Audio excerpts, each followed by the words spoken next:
Christophe Couturier, bonjour. Bonjour. Vous êtes le directeur général de Ecofi Investissement. La société de gestion reçoit cette année le trophée d'or de la meilleure performance globale sur 3 ans pour l'ensemble de sa gamme. Alors félicitations, le Ecofi Investissement est régulièrement récompensé par le revenu. Et aujourd'hui, vous annoncez l'arrivée de nouveaux gérants au sein de votre équipe. Oui, nous avons en effet recruté une équipe de très haut niveau qui vient harmonieusement compléter nos compétences dans le domaine de la direction des gestions, du contrôle des risques financiers, pour le bon équilibre des portefeuilles, et puis dans la bonne administration de la société également, et notamment vis-à-vis du reporting clientèle. Christophe Couturier, sur les marchés, nous avons connu un début d'année flamboyant, à la fois sur les actions et sur les obligations, en particulier en Europe. Et puis aujourd'hui, il y a quelques hésitations de marché et puis surtout des interrogations sur la croissance économique aux États-Unis qui ressort à plus 0,2% au premier trimestre, qui est très inférieur aux anticipations. Est-ce que selon vous, c'est un motif d'inquiétude majeur ? Alors non, je ne pense pas. Il faut se souvenir que l'an dernier, nous avions moins 2,9. Donc c'est beaucoup mieux que l'an dernier. Et si l'on prend la croissance annualisée, sur les 4 derniers trimestres, en fait, on vient de remplacer un moins 2,9 par un plus 0,2. Donc la croissance américaine, en fait, est en accélération de par ce fait-là. Alors pourquoi le plus 0,2 ? Essentiellement par rapport à des conditions climatiques qui ont été encore extrêmement dures.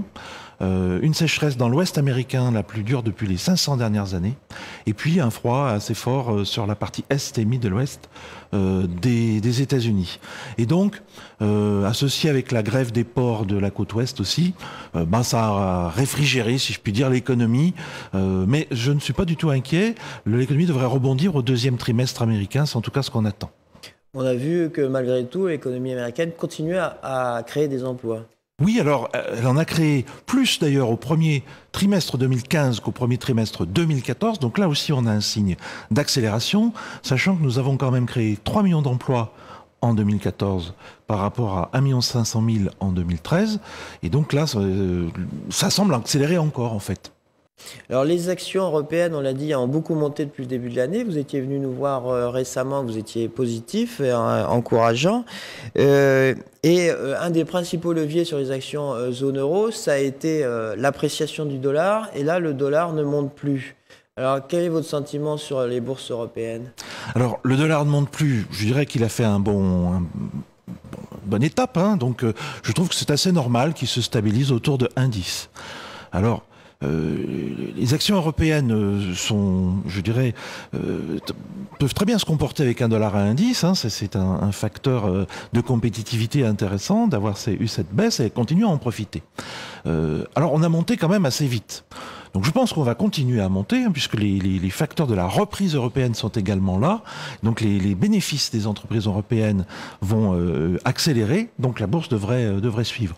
Après, on est allé un petit peu vite, c'est normal que, si vous voulez, dans une phase de hausse, dans laquelle je pense qu'on reste, qu'il y ait des respirations, c'est assez normal. Et puis, on se trouvait être au mois de mai, donc c'est jamais, ces dernières années en tout cas, ça n'a jamais été un très bon mois. Alors, est-ce que les grandes gestions sont encore sous-investies en actions européennes ? Mes clientèles me disent qu'elles sont encore extrêmement peu exposées en actions. Les institutionnels ne sont pas encore revenus au niveau qu'ils pourraient être. Et donc, on a encore un potentiel de flux d'investissement extrêmement important. Alors, est-ce qu'il y a des thèmes d'investissement que vous privilégiez aujourd'hui en actions ? Alors, on est dans une phase, je dirais, de redémarrage économique déjà en cours. Et donc, ce sont plutôt les actions de croissance qui vont le mieux performer, en particulier celles qui sont orientées vers l'avenir. Donc par exemple une thématique comme celle d'enjeux futurs qui va s'intéresser aux biodiversités, à l'éducation, aux nouvelles technologies. C'est un fonds qui a déjà bien performé l'an dernier avec plus de 30%, un des meilleurs fonds en Europe et qui devrait continuer à bien performer sur 2015. Christophe Couturier, sur les taux d'intérêt, on a vu une baisse historique. Les taux sont tombés quasiment à zéro en Allemagne. Et puis là, ces dernières semaines, on est rentré dans une zone de perturbation. Alors, quel est votre sentiment sur le marché obligataire ?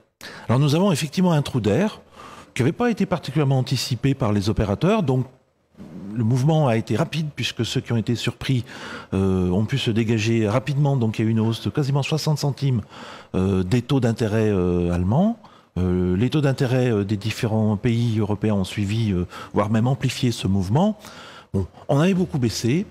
Il y a un rebond des taux d'intérêt qui est lié à un changement un petit peu des anticipations sur l'inflation européenne, puisque les intervenants se disent que finalement, on a peut-être gagné le combat contre la déflation.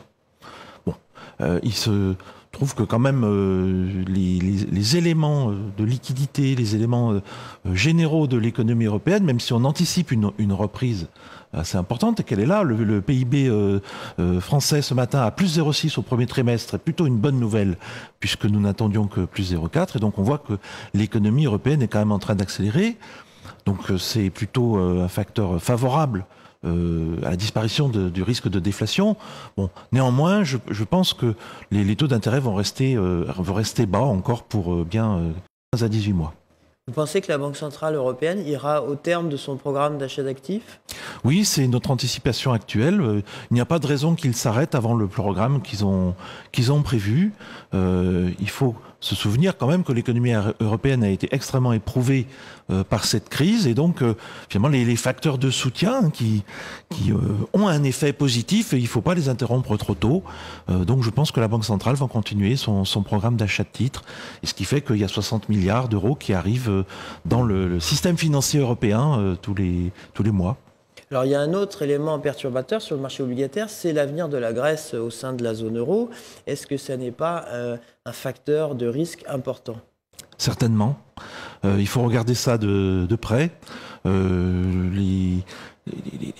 Grèce, je dirais, réticente à prendre les mesures économiques compte tenu des mandats électoraux que les dirigeants actuels ont reçus. Les négociations se poursuivent. Notre sentiment, c'est que tout sera fait pour éviter un défaut. Maintenant, s'il y avait un défaut, nous ne sommes plus dans la situation 2011. Vous savez qu'en 2011, la crainte d'un défaut grec, et puis d'ailleurs le défaut partiel qui a eu lieu à ce moment-là, avait créé quand même des remous extrêmement importants. Maintenant, les dettes grecques sont détenues par des mains publiques, par les États eux-mêmes, par la Banque centrale, par le FMI, par le fonds de soutien. Et donc, nous ne sommes plus dans un risque de domino, de contagion. Donc, ça ne serait pas une très bonne nouvelle, mais je ne pense pas que ça occasionnerait un effet trop important. Alors, en matière d'allocation d'actifs, sur le marché obligataire, qu'est-ce que vous privilégiez, les pays cœurs ou la périphérie ? Alors, cette injection ces achats de titres par la Banque centrale européenne vont progressivement propager les taux bas, à la fois sur des pays périphériques comme l'Italie ou l'Espagne, ce qu'on a vu, ou même le Portugal. Et donc, c'est quelque chose qui, hormis du petit trou d'air comme en ce moment, reste quand même intéressant.